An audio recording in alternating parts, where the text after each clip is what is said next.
Be thou a spirit of health or goblin damned?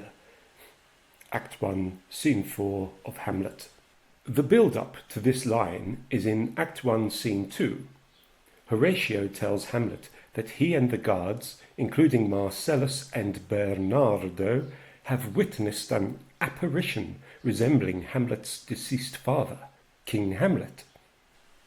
Later, in Act 1, Scene 4, the line appears in Hamlet's speech to the ghostly being.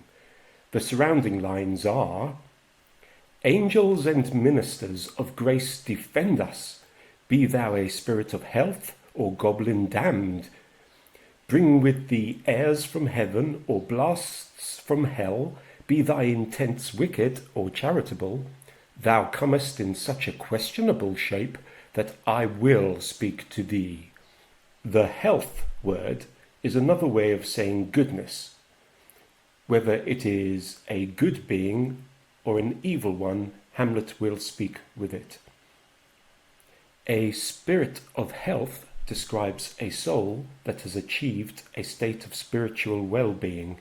It is a healthy spirit in the sense that it is pure, saved, and aligned with God. The Protestants were in charge around the late 1500s, and the philosophy then was that spirits do not appear to people, but demons do. However, in recent memory, there had been Catholic Christianity where it was thought that spirits could appear to people.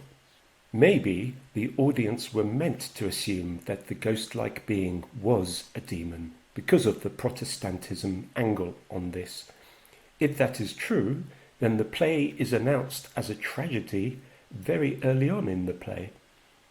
Goblin damned is hard to picture in the modern day because modern fantasy makes us think of a goblin maybe from the world of The Hobbit by J.R.R. Tolkien.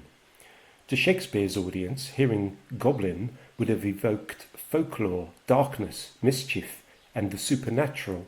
In Tolkien, goblins are not supernatural, so it is a different concept.